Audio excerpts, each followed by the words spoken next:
Now we can revisit the transfer function that we were looking at previously, trying to find just analytically what the magnitude and the gain were going to be. But now let's use the Bode diagram to help us find what the steady state output is going to be. So we have the same transfer function, 1 over s plus 10, and we want to find analytically what the steady state output is going to be. And we're going to do it for two different inputs, this u1 and this u2. So notice that both of them have that same amplitude. That's going to be the a in our equations of 10. They're both sine functions. However, the first one has a frequency of 10 radians per second, and the second has a frequency of 100 radians per second.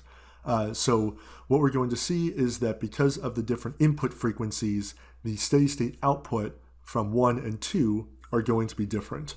So we'll use the Bode diagram to first get the analytically what the steady state outputs should look like. So we're going to get a nice equation for that.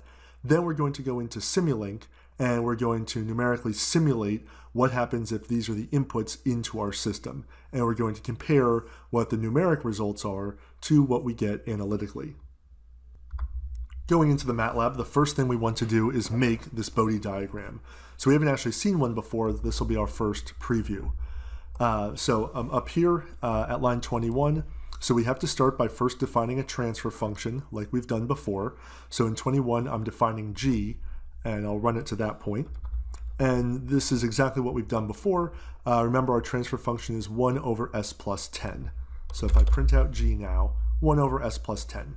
So we use that TF function just as we've done before if we wanted to use step or whatever else with it. So here's the new result in 22. I'm going to use this Bode function. And as the name implies, it's going to make the Bode diagram. So the first thing I have to tell it is what is the function or the transfer function I want to make the Bode diagram of. So that's the g I just made. And I could just say Bode of g and it's going to make it. Or I can specify as the second argument here that's highlighted, what is the frequency range I want to test. So I will be specific here and not just use the defaults. I wanted to start at 0.1 or 1e to the negative 1. I want to increase by 0.1 radians per second until we are at 1,000. And once we plot the Bode diagram, we might want to come back and refine what this range is. But for this particular problem, this will be a good range. And also we want to make sure that we're capturing, going back to the slide, 10 radians per second and 100, because we need to make sure that the input frequencies are included. And in this range, they will be. I'm going to put a grid on just so we can see it a little bit better, and then I'll make the font a little bit larger. So I'm just going to run this section.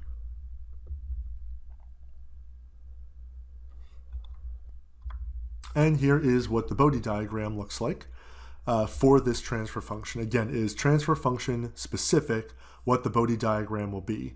And once again, all this is a plot of the amplitude of g, or the magnitude of g, and the angle of g. So the top being the magnitude and the bottom being the angle like we saw analytically before.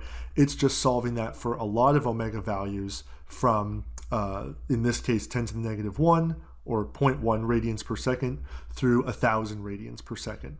So it's just this visualization. So first, let's consider back a couple of slides what analytically we already were considering. Now we only looked at these extreme cases. We said analytically, based on these two values for the magnitude and the phase, that for very low frequencies, as omega goes to 0, we should find that the magnitude goes to 1 over 10.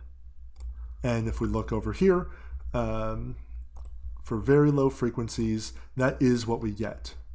We just pick a plot point here. So we see that we have a magnitude of negative 20 decibels. So remember, the Bode plot is going to be giving us magnitude in decibels. We need to go back to that ratio, the non-decibel number. So to do that, we're at negative 20 decibels. We can have 10 raised to that value, negative 20 over 20. And again, that's coming from this slide here, that m is really what we're looking for, 10 raised to the level in decibels over 20. And if we do that calculation, we get 0.1. And then again, that's exactly what we predicted before analytically. It should go to 1 over 10 or 0.1. Similarly, at low frequencies, the phase should be 0 degrees. And if we come down here, for low frequencies, which this is, maybe it could be lower, we're trending towards 0 degrees. If the frequency were even lower, then the phase should be closer and closer to 0 because it starts at 0 and then increases to negative, or goes to negative 90 as the frequency increases.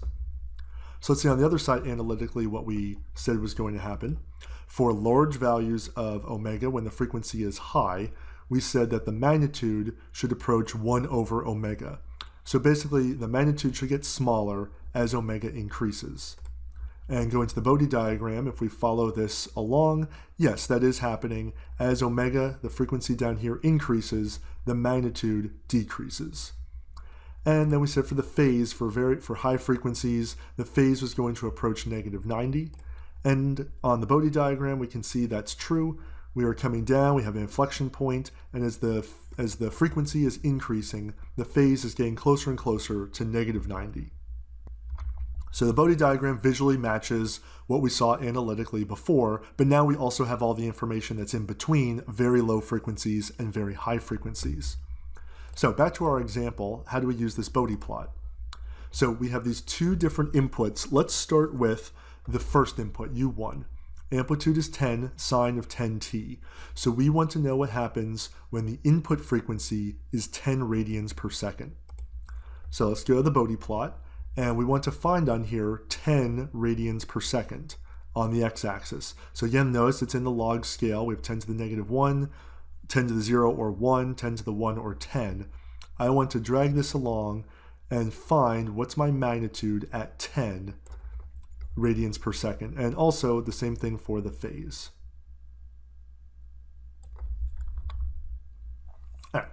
So on the top diagram, we see that at 10 radians per second, our magnitude is negative 23 decibels. And we see at 10 radians per second, the phase is negative 45 degrees. Now, unfortunately, decibels is not useful in the end, and degrees are not useful in the end. We're going to want the magnitude as a ratio or as a decimal, not a decibel. And the phase we really want in radians, not in degrees. But we'll just have to do a conversion. This is just the standard way a Bode diagram is displayed, unfortunately. So if we go back all the way to this slide, we know that if our amplitude is a sine omega t, in this case, let's looking at the first part of the example, it's 10 times sine of 10t. We know that at steady state, the amplitude of the output is going to be b sine omega t plus phi. So at this point, we already know omega is 10 for this first part of the example. Now we need to find b and we need to find phi, and we can get our analytic solution. So remember, m, which we now know in decibels, is b over a. So first, let me take m, which is negative 23, and turn it into a ratio. So I need 10 raised to the negative 23 over 20. So m in decimal form, 0.0708. So I'll round a little bit just for simplicity. So that is my m. If I take m and multiply it by a, well, that gives me b, the output amplitude. So remember, in this first example, my amplitude is 10. So I'm going to take that and multiply by 10. So my output amplitude, that b, should be 0.708. Right? Now I can go back here. I want to find my phase, because I'm going to have plus phi in the end. And since I know it's negative 45 degrees, I know that that is going to be negative pi over 4. So I'll be able to put together my complete analytic solution is going to be b, which is going to be the 0.708 times sine of 10t minus pi over 4. So we'll come back to that in a second. Let's also look at the simulation. So showing the analytic solution together, y of t is what I'll call my output. The 0.71, I rounded a little bit, times sine of 10t minus pi over 4. I'll talk about the right plot in a second. Okay, so analytically, this is my steady state solution. Let's see how we get this numerically. So going back into MATLAB, I'm going to open up my Simulink model. I'll talk about it for a second. So this is in the box folder. So this is my transfer function g. If I double click it, I can see how it is made. So I tell it what the numerator coefficients are, 1, and the denominator 1 and 10. Those are just the coefficients in front of s, and the rest of the defaults are fine to use. My input, if I double click this, is a sine wave with an amplitude of A and a frequency of omega, or W. So A and W, see it's red highlighted right now. These will have to be defined in my MATLAB code for this to work properly, which I'll do because I want to do this for my first and second part of this example. All right, so amplitude of A, frequency of W in the code. So we see what happens is that's going to go into the transfer function. The input goes through the transfer function, gives me my output Y. And also I'm going to put that U, as we follow this track, into this vector concatenate. All right, so the vector concatenate, we're going to see, as we saw before, that's going to go into a variable called SimOut, and we'll see what that looks like in MATLAB in a second. So a very simple input going into our transfer function, and we're going to get the output. And we'll be able to plot the input and the output at the same time. So if we go into the code here, first thing for this example, the amplitude A is 10. Again, I'm talking about part 1 at the moment. And our frequency W is also going to be 10 radians per second. And I can run my Simulink file by using this code in 31, sim, and then the name of my Simulink file, L14_1 in this case. So let me run just to that point.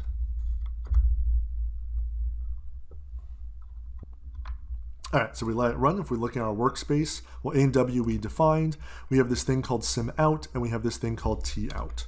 So TOut is just all the timestamps of our simulation. Oh, I also want to point out in the Simulink file, I am running this for 4 seconds. And we can change that to simulate it longer or shorter, and we'll modify that for part 2 of this example. But I just want to run it for 4 seconds right now. All right, so we see in TOut, it goes up to 4 seconds. And then SimOut, we see here, it's this more complicated type of variable that comes out of it. Really what we're going to be interested in here is it tells us the names, UI, but really data is what we want out in the end. If I do SimOut.data, it gives me 2 columns of data. And what those columns are is going to be in the order that I'm doing this concatenation here. It's going to be U, my input, and then the second column is Y, my output. So that's what these 2 columns are. So let's see what I'm doing in the code. I am going to save as Tim simout.time. Simout.time is actually the same as TOut. There's no difference between the two. So in 33, I am going to I'm going to ignore the first 400 values of time and take the 400th through the last value of time. And what I'm doing here is I'm getting rid of what we call the transient response, and I'm going to see the steady state response. We'll look at the transients later, but I want to make sure that I'm at my steady state, enough time has passed. So I'm just going to dump the first 399 of them and keep 400 through the end. Right? And then I'm also going to re-zero the time, because let's see what happens after I do that. Is this thing called Tim. If I scroll all the way up here, I'm starting not at 0. So in 34, I'm re-zeroing it just for aesthetics, really. Okay. Then in 36, 37, I'm doing the same thing on my data. I want to dump the first 399, that's the transient stuff. So my input data, I'm keeping the first column of simout.data, and then that's my input, and then my output, I'm keeping just the second column. That's what 36 and 37 are doing. Then I can plot my now truncated time vector versus my input, U, and then my output, Y. And we'll see what this all looks like together if I run this whole section. All right, so this is what pops up here. So black is my output, and red is my input. All right, so let me do a little trace here. So the input we know is going to be 10 times sine of 10t. That is what was given to us for this first part of the example. All right, and we see that the amplitude goes up to about 10. If I get pretty close to it, I'll get very close to 10. So that is my input, that's what's expected. And we see at steady state, the frequencies appear to be at least the same for my input and the output. And they should both be 10 radians per second. Now let's look at the output amplitude. So we have a mean 0. So let's see what the amplitude is of my output. It goes up to about 0.7072 as the maximum. And if we go to the minimum, we should have a negative 0.07, something like that.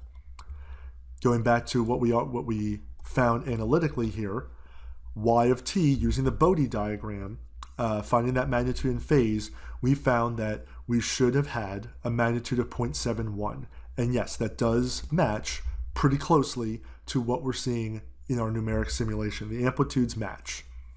And we should see that our phase is going to be a negative 45 degrees, which means that our output is going to lead our input by about 1/8 of a cycle. And the fraction of the cycle we can find, it's that pi over 4 divided by 2 pi gives us that 1/8. So we see that our output, the black line, is leading. It's tough to see just qualitatively here, but the peak of the output is happening after the input. So about 1/8 of a cycle behind if we actually did the calculation there. So the output is happening, the peak of the output happens after the peak of the input. I did change this, the output lags the input by 1/8 of a cycle about. So our numeric results are matching the analytic results using the Bode diagram. Now let's look at the second part. We can do this a little bit faster now. What happens if we change the input going into this transfer function? The Bode diagram doesn't change because g is the same. However, u2 is different. Same amplitude of 10, but now 100 radians per second is going to be the input frequency. So let's go back. Let's remake our Bode diagram. Make it a little bit larger. Now we're interested in 10 to squared, or 100. Right, so here we go on our magnitude and our phase. Moving the phase back a little bit. Okay, so at 100 radians per second, let's look at the magnitude first, negative 40 decibels. Let's convert that back to a ratio, negative 40 over 20. And we get 0.01. So the magnitude is 0.01. That's the ratio of the output amplitude to the input amplitude. Input amplitude is 10 times 0.01. That means that our output amplitude is now 0.1. Right, so the maximum the output should be is 0.1 and the minimum negative 0.1. And we can look at the phase. It's negative 84.3. So negative 84.3 times pi over 180. It's not nice and even. Negative 1.47, about negative 1.5 radians, we can say. So we know our B should be 0.1. We know that our phase is about negative 1.47, negative 1.5. I will round it a little bit on the slides. Now we analytically can look at what the steady state output should be. So again, I have our magnitude, but we multiply that by a of 10. And we see y of t now is 0.1 times the sine of 100t, that's the input frequency, minus, I was pretty generous in the rounding here. I just rounded it to pi over 2, so it was a little bit easier to write, but it is not quite pi over 2. All right, so now that is analytically pretty close to what it should be. Let's compare it numerically. The Simulink model doesn't need to change at all. It's the same transfer function. However, when I do my simulation down here, I do need to change my W value to 100 because the amplitude of the input is still 10, but now its frequency is 100. Everything else is fine to do. I will change here. Well, I'll run it this way. We can see what happens. Because the frequency is so much higher, and I'm running it still for 4 seconds, I can't see all the detail here. So I'm going to change this. Let me just run it for 3/4 of a second. All right, so if I save this, and I'll rerun it now for a little bit less time so we can get a little bit more detail. Okay, so now if I rerun it for that shorter amount of time, we see we get a lot more detail that we're able to observe. And I'll make this a little bit bigger. All right, so the input hasn't changed its amplitude. It's still going up to 10. The frequency obviously is different.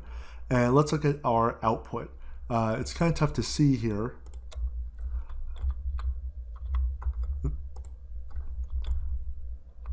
So our Y value goes up. We peak around, here it is, 0.1004. Again, there was some rounding done a little bit.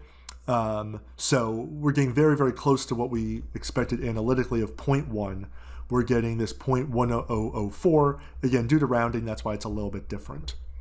Phase-wise, again, it's a little bit tough to see here, but if we round, if we're generous, and we say that the phase is negative pi over 2, that means our output lags our input since it's negative. And if we do pi over 2 divided by 2 pi, we get 1/4. So we should see a peak in the output about 1/4 of a cycle behind the input. Again, kind of tough to see here, but if we kind of eyeball it, we see that this peak is about 1/4 cycle behind. Again, a cycle or a period is going to be from a peak to a peak. So about 1/4 of the way between these two peaks is where the peak in our output should be occurring. And that's what the phase is telling us. All right, so the takeaways on this one were, even though we had the same transfer function, when we put an input at 10 radians per second, the output looked different than the input, even at the same amplitude, raised the frequency to 100 radians per second. We see a difference in what the response is. We saw a difference in what the output amplitude was. We had a negative 23 decibels versus a negative 40 at the higher frequency. And we saw a difference in the lag, or in the phase. It was negative pi over 4 for the lower frequency and about negative pi over 2 for the higher frequency. And we saw that analytically, we can get at steady state what our outputs are going to be. And then we also were able to recreate that numerically using Simulink, and we saw that we had agreement there.